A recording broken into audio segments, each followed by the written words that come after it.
आज हमने chapter number 4 की एक्सरसाइज नंबर 4.4 एंड 4.5 करनी है। 4.4 हमने पिछली एक्सरसाइज में हाफ कर ली थी, कुछ रिमेनिंग पार्ट्स रहते थे वो करेंगे और 4.5 एक्सरसाइज कंप्लीट करेंगे। तो चलें स्टार्ट करते हैं। एक्सरसाइज नंबर 4.4 के जो रिमेनिंग पार्ट्स है उनमें सबसे पहले है क्वेश्चन नंबर 5। क्वेश्चन नंबर 5 की स्टेटमेंट है prove that complex cube roots of -1 are 1 + √3 iota by 2 and 1 - √3 iota divided by 2। ये दो इसके कॉम्प्लेक्स क्यूब रूट्स हमें प्रूव करने हैं कि -1 जो है इसके दो कॉम्प्लेक्स क्यूब रूट्स ये हैं, और उसके अलावा प्रूव करना है कि अगर इन रूट्स की पावर 9 लेकर उन दोनों को ऐड किया जाए तो आंसर में हमें मिलेगा -2। तो चलें सोल्यूशन स्टार्ट करते हैं। सबसे पहले हम क्यूब रूट फाइंड करेंगे। किसका क्यूब रूट फाइंड करेंगे? -1 का क्यूब रूट फाइंड आउट करेंगे। तो चलें स्टार्ट करते हैं। लेट कर लेते हैं कि x जो है वो क्यूब रूट है -1 का। x अगर -1 का क्यूब रूट है तो हम इसे लिख सकते हैं x = -1 raise to the power 1/3। जैसे स्क्वायर रूट के अंदर 1/2 आता है तो क्यूब रूट के अंदर क्या आएगा 1/3। दोनों तरफ अगर हम पावर 3 ले लें तो यहाँ पे एक्सप्रेशन आ जाएगा x³ = -1। दोनों तरफ पावर क्या ले ली 3, तो x³ = आ गया -1 के। -1 को अगर हम लेफ्ट हैंड साइड पर ले जाएं तो ये हमारे पास आ जाएगा x³ + 1 = 0। a³ + b³ का फॉर्मूला लगा दें, a + b × a² - ab + b = 0। Separate equal to 0 कर दें तो जो हमारे पास x + 1 = 0 है वहाँ से x की वैल्यू आ जाएगी -1। और यहाँ पर सेकंड जो इक्वेशन है सेकंड डिग्री की, इसके ऊपर क्वाड्रेटिक फॉर्मूला लगाने से हमारे पास ये इसका आंसर आ जाएगा। तो देखें यही हमें प्रूफ करना था कि -1 के कॉम्प्लेक्स क्यूब रूट्स जो हैं वो है 1 + √3 iota by 2 and 1 - √3 iota by 2। ये दो हमारे पास कॉम्प्लेक्स क्यूब रूट्स आगे किसके -1 के। ये फर्स्ट प्रूफ हो चुका। अब हमें ये प्रूफ करना है कि अगर इनकी पावर्स 9 लेके ऐड करें तो आंसर आएगा -2। तो इसको प्रूफ को स्टार्ट करते हैं। Now we have to prove that 1 + √3 - 3 divided by 2 raise to the power 9 + 1 - √3 divided by 2। यहाँ स्क्वायर रूट के अंदर -3 लिखा हुआ है, क्वेश्चन में 3 आयोटा था तो -3 स्क्वायर रूट के अंदर आएगा, उसका भी मतलब यही होगा √3 आयोटा। तो हम इसकी लेफ्ट हैंड साइड ले लेते हैं। लेफ्ट हैंड साइड ले ली। अब अगर हम इसको ओमेगा के इक्वल करना चाहें तो ओमेगा में 1 के साथ भी माइनस का साइन था। ओमेगा या ओमेगा स्क्वायर लिखना चाहें तो 1 के साथ भी वहाँ पर माइनस का साइन था। तो 1 के साथ माइनस बनाने के लिए हम इसमें से माइनस का साइन कॉमन ले लेते हैं।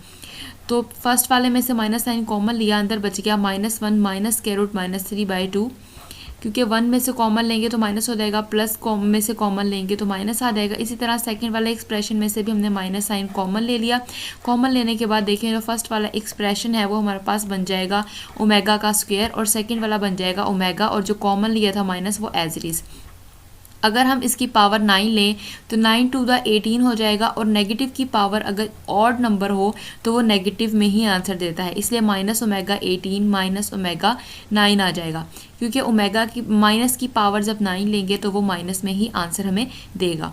ठीक हो गया। नेक्स्ट देखें, हम इसे लिख सकते हैं 18 को 3 × 6 और 9 को 3 × 3। ω3 आपको पता है कि इक्वल होता है 1 के, ये हमने पढ़ा हुआ है। ω⁻³ = 1 एंड ω⁻³ = 1। 1 की पावर 6 1 ही आ जाएगा, 1 की पावर 3 1 ही आ जाएगा, -1 इक्वल आ जाएगा -2 के, और यही हमारी रिक्वायर्ड राइट हैंड साइड थी। नेक्स्ट क्वेश्चन की तरफ चलते हैं। नेक्स्ट क्वेश्चन नंबर 6 है if omega is a cube root of unity, कि अगर omega cube root of unity है और फ्रॉम एन इक्वेशन, अगर ये एक इक्वेशन बना सकता है और अगर उस इक्वेशन के रूट्स हैं 2ω एंड 2ω², यानी कि हमें यहाँ पर एक ऐसी इक्वेशन फाइंड आउट करनी है जिसके रूट्स हैं 2ω एंड 2ω²।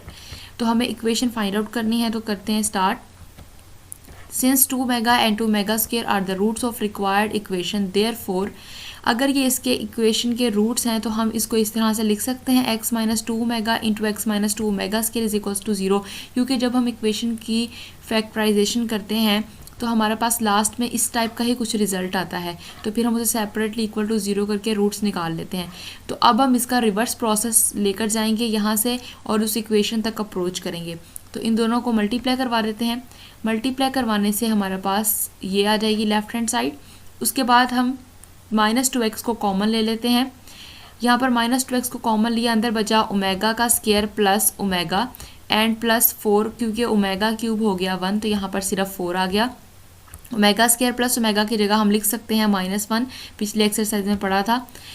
तो हमारे पास यहाँ पर आ जाएगा -1, माइनस माइनस हो जाएगा प्लस, तो ये इक्वेशन आ जाएगी x square plus 2x plus 4 is equals to 0। यही हमारी रिक्वायर्ड इक्वेशन थी जो कि हमें चाहिए थी, जिसके रूट्स 2 ओमेगा और 2 ओमेगा स्क्वायर हैं। ठीक हो गया। नेक्स्ट क्वेश्चन की तरफ चलते हैं।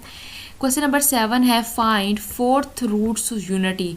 पहले हम cube root of unity find कर रहे थे, अब 4 roots of unity find out करने हैं। किसके? 16 का, 81 का और 625 का। सबसे पहले 16 का फाइंड करते हैं। Let x be a fourth root of 16। जैसे हमने पीछे क्यूब रूट के वक्त x को क्यूब रूट ऑफ लेट किया था, अब यहाँ हम x को फोर्थ रूट ऑफ 16 अगर लेट करेंगे तो x इज इक्वल्स टू 16 की पावर 1/4। दोनों तरफ इसकी पावर 4 ले लेते हैं, तो हमारे पास यहाँ पे आ जाएगा x की पावर 4 इज इक्वल्स टू 16। 16 को लेफ्ट साइड पे ले जाएंगे तो ये आ जाएगा। अब यहाँ पर इसको हम थोड़ा सिंप्लीफाई करते हैं। x की power 2 × 2 - 4 is to power 2 is equals to 0। a square minus b square का फॉर्मूला लगाते हैं। a square plus b square, a plus b into a minus b आ जाएगा। अब हम इसे क्या कर सकते हैं? सेपरेटली इक्वल टू 0 के करेंगे। x स्क्वायर इक्वल आ जाएगा -4 के और x स्क्वायर इक्वल आ जाएगा 4 के। दोनों तरफ स्क्वायर रूट लेंगे तो हमारे पास इसका आंसर आ जाएगा +-2 अयोटा, क्योंकि इसमें माइनस का साइन है, तो माइनस का साइन जब स्क्वायर रूट में आएगा तो अयोटा में आंसर देगा। Next x square is equals to 4 के है, तो x का आंसर आ जाएगा ± हमारे पास 2 के इक्वल आ जाएगा। नेक्स्ट अब हमारे पास यही हमारे पास के फोर्थ रूट है 16 के 2 और -2 एंड 2 अयोटा एंड -2 अयोटा, इसके हमारे पास फोर्थ रूट्स आ जाएंगे। इसी तरह से 81 और 625 के भी फोर्थ रूट्स निकालेंगे, वो आप लोग खुद सॉल्व करेंगे, रिमेनिंग पार्ट्स आप लोग खुद करेंगे। नेक्स्ट चलते हैं जी, हमारे पास इस इक्वेशन को सॉल्व करना है। 2x की power 4 - 32 is equals to 0। Solve करने का मतलब है कि हमें x की वैल्यूज़ फाइंड आउट करनी है। इसमें से 2 को कॉमन ले लेते हैं। 2 कॉमन लेंगे, दोनों तरफ इक्वेशन को 2 पे डिवाइड करवा दें तो क्या रहेगा? x raise to the power 4 - 16 is equals to 0। अब ये हमारे पास सेम पिछले क्वेश्चन की तरह ही है जो भी हमने किया, जिसमें हमने फोर्थ रूट्स निकाले। सेम उसी पैटर्न से आएगा। a - b into a + b अलग अलग किया, स्क्वायर रूट लिया और ये हमारे पास इसके रूट्स आ गए, और यही हम लोगों को यहाँ पर प्रूव करना था, फाइंड आउट करना था। नेक्स्ट पार्ट नंबर 3 आप लोगों ने खुद इसको सॉल्व करना है। नेक्स्ट अब आ गई है हमारे पास एक्सरसाइज नंबर 4.5। 4.5 स्टार्ट करने से पहले इसके टॉपिक को देखते हैं। टॉपिक हमारे पास है रिमाइंडर थ्योरम। कि रिमाइंडर थ्योरम क्या होता है, इसकी स्टेटमेंट को समझते हैं, फिर इसको क्वेश्चन में यूज़ करेंगे। स्टेटमेंट है if a polynomial f of x of degree n greater than is equals to n greater than equals to 1, n is non-negative integer is divided by x minus a till no x term exists in the remainder, then f of a is a remainder। इस statement का क्या मतलब है कि अगर हमें कोई f of x polynomial given है, या कोई पोलिनोमियल फंक्शन अगर हमारे पास गिवन है और उसकी डिग्री कोई सा नॉन नेगेटिव इंटीजर है, यानी कि 1 या 1 से ग्रेटर देन है हमारे पास, ठीक है, उसकी डिग्री 1 है या 1 से बड़ी है। डिग्री का मतलब कि उसके अंदर जो वेरिएबल मौजूद है x, उसकी हाईएस्ट पावर 1 या 1 से ज़्यादा है, ठीक है। और अगर वो पोलिनोमियल जो है उसे हमें डिवाइड करवाना है किसी x माइनस a पर, ठीक है, x माइनस a पर डिवाइड करवाना है, और इतना डिवाइड करवाना है कि उसके अंदर x वाली कोई टर्म बाकी ना रहे, तो जो चीज़ बचेगी वो कहलाएगा रिमाइंडर, और वो जो रिमाइंडर होगा वो हमेशा f ऑफ a के इक्वल आएगा। इसका क्या मतलब है? f ऑफ a के इक्वल आएगा, यानी कि f ऑफ x वो गिवन पोलिनोमियल थी। तो जैसे कि फॉर एग्जांपल हमें कोई फंक्शन दिया जाता है और उसको अगर हमें डिवाइड करवाना होता है तो हम पूरा डिवीजन वाला प्रोसेस करते हैं, स्टेप बाय स्टेप डिवाइड करवाते हैं, फिर उसका रिमाइंडर फाइंड करते हैं। लेकिन इस रिमाइंडर थ्योरम से हमें ये फ़ायदा होने वाला है कि जो ये फंक्शन होगा, यानी जो polynomial function f of x होगा, ये हमें जिस पर से डिवाइड करना है, हम डिवाइड किए बगैर रिमाइंडर थ्योरम की मदद से उसका रिमाइंडर निकाल सकते हैं। वो कैसे कि f ऑफ x को जब हम x माइनस a पे डिवाइड करवाएंगे तो जो रिमाइंडर बचेगा वो हमेशा f ऑफ a के इक्वल होगा। इसका मतलब कि x में से माइनस होने वाला जो ये a है, इस a को अगर हम इस फंक्शन के अंदर पुट कर दें तो जो आंसर मिलेगा वो हमारे पास उस फंक्शन का इस पोलिनोमियल x माइनस a पर डिवाइड होने के बाद जो रिमाइंडर मिलने वाला है वो वाला रिमाइंडर होगा। बात समझ रहे हैं आप लोग? क्वेश्चन करते हैं, समझ में आएगी बात। क्वेश्चन है use the remainder theorem to find the remainder when the first polynomial is divided by is divided by second polynomial. तो हमारे पास यहाँ पर वो कहता है कि रिमाइंडर थ्योरम को यूज़ करते हुए रिमाइंडर फाइंड आउट करना है जब यहाँ पर ये जो फर्स्ट पॉलिनोमियल है ये सेकंड पॉलिनोमियल पर डिवाइड हो रही हो। तो अब देखिए रिमाइंडर फाइंड करने के लिए हमारे माइंड में क्या आएगा कि ये जो हमारे पास पॉलिनोमियल है इसको इस पॉलिनोमियल पर डिवाइड करवाना स्टार्ट करते हैं। जिस तरह डिवीजन का प्रोसेस होता है स्टेप बाय स्टेप, वो इतनी लंबी कैलकुलेशन हो जाएगी।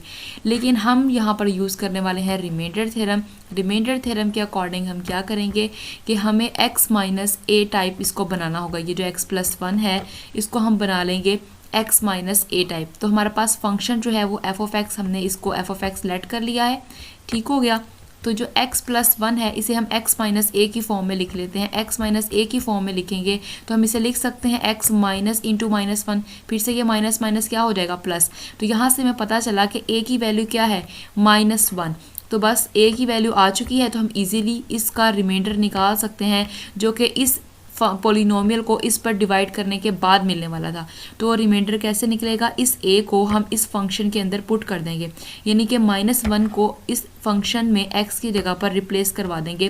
तो हमने f ऑफ -1 को जब इसमें पुट किया -1 का स्क्वायर प्लस 3 इंटू -1 प्लस 7, इसको सॉल्व किया तो f ऑफ -1 का आंसर आया 5। तो ये 5 आ गया इसका रिमाइंडर, जो कि इजीली एक स्टेप में हमें आंसर मिल गया। लेकिन अगर हम इसे डिवाइड करते हैं तो हम स्टेप बाय स्टेप तब तक डिवाइड करते रहते हैं जब तक कि x वाली टर्म्स ख़त्म ना हो जाती और एंड में कोई कांस्टेंट नंबर ना बच जाता। लेकिन हमें रिमाइंडर थ्योरम ने ये आसान कर दिया। नेक्स्ट है फैक्टर थ्योरम। फैक्टर थ्योरम क्या कहता है कि अगर हमारे पास कोई पॉलिनोमियल x माइनस ए है और अगर ये फैक्टर हो जाए उस polynomial function f of x का, कि कोई f ऑफ x कोई फंक्शन है, अगर x माइनस ए इस फंक्शन का फैक्टर है तो ये फैक्टर तब ही होगा if and only if f of a equal आ जाए 0 के। यानी f ऑफ a क्या था, रिमाइंडर था ना हमारे पास, अभी हमने देखा, यानी कि वो रिमाइंडर किसके इक्वल आ जाए 0 के। अगर तो ये रिमाइंडर 0 हो जाता है, जैसे पिछले क्वेश्चन में रिमाइंडर 5 निकला था, अगर रिमाइंडर हमारे पास 0 आ जाता है तो इसका मतलब ये जिस पॉलिनोमियल पे हम उस फंक्शन को डिवाइड करवा रहे हैं वो पॉलिनोमियल उस फंक्शन का क्या हो जाएगा, फैक्टर। ठीक हो गया, उसका क्या हो जाएगा, फैक्टर। तो इस स्टेटमेंट को हम ऐसे ही पढ़ सकते हैं कि x माइनस ए जो है ये फैक्टर है f ऑफ x का if and only if x equal a is a root of the polynomial equation f of x is equals to 0। कि अगर कोई पॉलिनोमियल इस तरह से गिवन है f of x equals to 0, तो अगर x माइनस ए इस पॉलिनोमियल का फैक्टर है तो x इक्वल a जो है ये इस इक्वेशन का क्या कहलाएगा, रूट कहलाएगा। ठीक हो गया। तो फैक्टर थ्योरम को यूज़ करते हैं एक्सरसाइज के क्वेश्चंस के अंदर। क्वेश्चन है जी, क्वेश्चन नंबर 7, यूज़ करना है फैक्टर थ्योरम, डिटरमाइन करना है कि ये जो फर्स्ट पॉलिनोमियल है ये फैक्टर है सेकंड पॉलिनोमियल का कि नहीं। अगर तो ये इसका फैक्टर होगा तो हमें इसके अंदर से a जो फाइंड करना है वो पुट करने के बाद इसका रिमाइंडर 0 आना चाहिए। अगर रिमाइंडर 0 नहीं आता तो इसका फैक्टर नहीं होगा। तो सबसे पहले हम इसका सोल्यूशन स्टार्ट करते हैं। f ऑफ ओमेगा, क्योंकि ये हमारे पास w के ऊपर डिपेंड कर रहा है, w कह लें या ओमेगा कह लें, इसके ऊपर डिपेंड कर रहा है, तो हम इसको f ऑफ ओमेगा का नाम दे देंगे। जब x पे करता था तो हम f ऑफ x का नाम देते थे। हमने इसे फंक्शन लेट कर लिया। अब हम ओमेगा प्लस 2 को यानी x माइनस ए को x माइनस ए की फॉर्म में से लिखेंगे। अब x की जगह पर यहाँ पर ओमेगा है और a की जगह पर यहाँ पर माइनस का 2 है, तो a की वैल्यू क्या आ गई यहाँ पर -2। अब f ऑफ -2 फाइंड आउट करेंगे। f ऑफ -2 फाइंड करने के लिए सारी जहाँ जहाँ ओमेगा था वहाँ वहाँ हमने -2 पुट कर दिया, सिंप्लीफाई किया, इसका आंसर आया 3 आया। यानी कि f ऑफ a का आंसर जो है वो 0 के इक्वल नहीं आया। इसका मतलब कि ये जो फर्स्ट पॉलिनोमियल है ये सेकंड का फैक्टर नहीं है, क्योंकि इसका रिमाइंडर 0 नहीं आया, तो ये इसका फैक्टर नहीं होगा। w plus 2 is not a factor of f of w। Next question पे चलते हैं। नेक्स्ट क्वेश्चन नंबर 14 है, when this polynomial is divided by x minus 2 the remainder is 1 find the value of k। कि अगर हमारे पास ये जो polynomial इसको हम x माइनस 2 पर डिवाइड करवाएं तो रिमाइंडर अगर बचे 1 तो k की वैल्यू क्या होगी ये फाइंड आउट करनी है। तो चलिए स्टार्ट करते हैं। f ऑफ x हमारे पास हमने सिलेक्ट कर लिया फंक्शन को। अब क्योंकि उसने कहा है इसे x माइनस 2 पे डिवाइड करवाना है तो x माइनस ए की फॉर्म में लिखा, a की वैल्यू आई 2। अब f ऑफ 2 फाइंड आउट करेंगे, f ऑफ 2 पुट कर दिया। देखें अब उसने बताया है कि रिमाइंडर क्या आना है 1। f ऑफ 2 बेसिकली क्या होता है, यानी f of a basically remainder होता है, यानी इसका आंसर उसने क्वेश्चन में बता दिया क्या होगा 1। इसकी जगह हम 1 पुट कर सकते हैं। 1 पुट करेंगे, राइट साइड पर सिंप्लीफिकेशन करेंगे, के को एक साइड पर रखेंगे, बाकी सारी टर्म्स को दूसरी साइड पर ले जाएंगे, तो के की वैल्यू यहाँ पे आ जानी है जी -17 डिवाइडेड बाय 2, और यही हमने फाइंड करनी थी। नेक्स्ट क्वेश्चन पे चलते हैं। क्वेश्चन नंबर 11 आप लोगों ने खुद करना है। नेक्स्ट है सिंथेटिक डिवीजन। ये आप लोग पहले भी इसको पढ़ चुके हैं सिंथेटिक डिवीजन को, तो चलिए स्टार्ट करते हैं। सिंथेटिक डिवीजन एक नाइस और शॉर्टकट मेथड होता है long division of a polynomial F of x का, कि अगर हमें किसी पॉलिनोमियल को डिवाइड करना है वो लॉन्ग मेथड में चली जाती है। ये हमारे पास एक शॉर्टकट मेथड होता है किसी पॉलिनोमियल को डिवाइड करवाना किसी दूसरी पॉलिनोमियल से। जैसे कि फॉर एग्जांपल यहाँ पर हमने एक पॉलिनोमियल ली है px³ + qx² + cx + d। ये कोई थर्ड डिग्री की पॉलिनोमियल है और इसको डिवाइड करवाना है x - a पर। तो हम इस लॉन्ग डिवीजन को करेंगे शॉर्टकट मेथड यानी कि सिंथेटिक डिवीजन से। तो चलें स्टार्ट करते हैं। सबसे पहले आप लोगों को इस तरह से लाइंस लगानी है। उसके बाद आपकी ये जो पॉलिनोमियल है इसको आपने असेंडिंग ऑर्डर्स में लिखना है, यानी डिग्रीज के असेंडिंग ऑर्डर में। यानी सबसे हाईएस्ट पावर यहाँ क्यूब है, तो क्यूब वाला जो वेरिएबल है उसका कोफिशिएंट, फिर स्क्वायर वाला, फिर 1 वाला, फिर कांस्टेंट वाला, तरतीब से आपने लिखना होता है। तो सबसे पहले हमने ये लिख लिया, क्यूब का कोफिशिएंट p है, एक्स स्क्वायर का कोफिशिएंट q है, x का कोफिशिएंट c है और कांस्टेंट d है। उसके बाद यहाँ पर x - a पे ही डिवाइड हो रही है, तो x में से जो नंबर माइनस हो रहा होगा यानी कि a, उसको हम लिखेंगे यहाँ पे। तो वो आ गया जी हमारे पास यहाँ पे। उसके बाद हमने क्या करना है, ये जो p है इसको फर्स्ट ऑफ ऑल हमने नीचे उतार लेना है। इस p को हमने नीचे उतारने के बाद इस p को हमने इस a के साथ मल्टीप्लाई करवा कर यहाँ पर लिखना है, ठीक है, यानी कि इस q के नीचे लिखना है। और फिर इस q को इस pa के अंदर ऐड करके जो भी आंसर आएगा वो हम यहाँ पे लिखेंगे, और फिर जो यहाँ पे आंसर आएगा उसको फिर से हम इस a से मल्टीप्लाई करवाएंगे, जो भी आंसर आएगा उसको हम इस c के नीचे लिखेंगे, फिर इसको इस c के अंदर ऐड करवाने के बाद जो आंसर आएगा वो यहाँ पे आएगा। फिर इस टर्म को फिर से हम इस a से मल्टीप्लाई करवाएंगे, इस a से मल्टीप्लाई करवाने के बाद हम इस d के नीचे लिखेंगे, और इस d में ऐड करवाने के बाद जो आंसर आएगा वो हम यहाँ पे लिखेंगे, और यही हमारा क्या कहलाएगा, रिमाइंडर कहलाएगा। इस तरह से हम सिंथेटिक डिवीजन करेंगे। नेक्स्ट चलते हैं क्वेश्चन पे। क्वेश्चन नंबर 12 है हमारे पास। यहाँ क्यूबिक पॉलिनोमियल गिवन है और यहाँ पर हमें x की वैल्यू भी दे दी गई है कि 2 है। तो सिंथेटिक डिवीजन से इसे सॉल्व करना स्टार्ट करते हैं। इसे फैक्टराइज करना है सिंथेटिक डिवीजन से। तो सबसे पहले क्या करेंगे, हमारे पास x³ जो पॉलिनोमियल है इसको हमने असेंडिंग ऑर्डर्स में इसके कोफिशिएंट्स लिखने। सबसे पहले हमारे पास हाईएस्ट पावर क्यूब है, क्यूब का कोफिशिएंट क्या आ जाएगा 1, और देखें स्क्वायर वाली यहाँ पे है ही नहीं, तो स्क्वायर वाली नहीं है तो उसका हमारे पास क्या आ जाएगा 0। फिर स्क्वायर वाली के बाद फर्स्ट पावर वाली आएगी, उसका क्या आ जाएगा -7, फिर आ जाएगी कांस्टेंट टर्म वो है 6। उसके बाद अब यहाँ पर हमें पता है x की वैल्यू 2 दी हुई है, तो वो हम यहाँ पे लिख लेंगे 2। उसके बाद इस 1 को एज इट इज़ नीचे उतार लेंगे, 2 1 दा 2 आ जाएगा, 2 को 1 से मल्टीप्लाई करवाना है और जो आंसर आएगा इस 0 के नीचे लिखेंगे। फिर 2 को 0 में ऐड किया तो 2 ही आंसर आया। फिर से इस 2 को इस वाले 2 से मल्टीप्लाई करेंगे, आंसर आया हमारे पास 4, उसे -7 के नीचे लिखा। -7 + 4 किया तो वो आंसर में मिला -3। फिर -3 को 2 से मल्टीप्लाई करवाया तो आंसर में मिला -6, उसे हमने लिखा 6 के नीचे, उसने आंसर दिया 0। तो ये हमारा आ गया रिमाइंडर। ठीक हो गया। अब देखें x³ से शुरू किया था, एक टर्म यहाँ पर 0 हो चुकी है, इसका मतलब 1 डिग्री यहाँ पे कम हो जाएगी। x³ से स्टार्ट किया था तो अब ये x² तक हमारे पास रिड्यूस हो चुका है, यानी कि अब ये कोशेंट आया है वो आया है। यहाँ से हम इसको कोफिशिएंट की फॉर्म में लिखेंगे, x का कोफिशिएंट 1 और यहाँ पर x का कोफिशिएंट 2 -3। अब इसको हम फैक्टराइज कर लेंगे तो ये हमारे पास फैक्टर्स आ गए। जो गिवन हमारे पास पॉलिनोमियल थी उसके हमारे पास जो थे फैक्टर्स वो आ चुके हैं, हमने उसे इस फॉर्म में लिख दिया। नेक्स्ट क्वेश्चन की तरफ चलते हैं। क्वेश्चन नंबर 14 आपने खुद करना है। नेक्स्ट क्वेश्चन नंबर 15 है, use synthetic division to find the values of p and q if x + 1 and x - 2 are the factors of the polynomial. Synthetic division को यूज़ करें, p की और q की वैल्यूज फाइंड करें अगर x + 1 और x - 2 क्या है, इस पॉलिनोमियल के फैक्टर्स हैं। फैक्टर्स से आप लोगों को कुछ याद आया कि फैक्टर थ्योरम कहता है अगर ये फैक्टर हो तो फिर रिमाइंडर क्या बचना चाहिए, 0 बचना चाहिए। तो वो हम यहाँ पे यूज़ करने वाले हैं। तो चलें स्टार्ट करते हैं। x - a इक्वल है x + 1 के, तो x + 1 को क्या लिख सकते हैं, माइनस इंटू -1। तो यहाँ पे आ जाएगा हमारे पास a की वैल्यू आ जाएगी हमारे पास -1। इसी तरह से x - 2 को हम लिख सकते हैं इस फॉर्म में, तो यहाँ से a की वैल्यू क्या आ जाएगी 2। ओके, नेक्स्ट हमारे पास हमने सिंथेटिक डिवीजन करनी है। ये हमारे पास पॉलिनोमियल गिवन है, तरतीब से लिखना है क्यूब का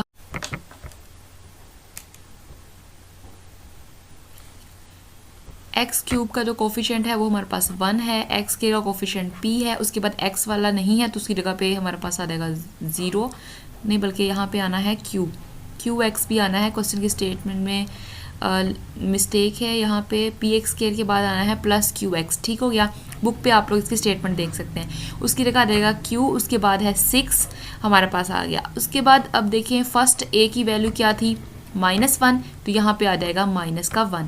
फर्स्ट स्टेप पे क्या करना है, इस 1 को एज इट इज हमने नीचे उतार लेना है, फिर इस 1 को इस -1 से हमने मल्टीप्लाई करवाया, आंसर आया -1, उसे हमने p के नीचे लिखा, p को -1 में ऐड करवाएंगे तो आंसर आएगा p-1। अब इस p-1 को हमने फिर से -1 के साथ मल्टीप्लाई करवाया तो आंसर में आया -p+1।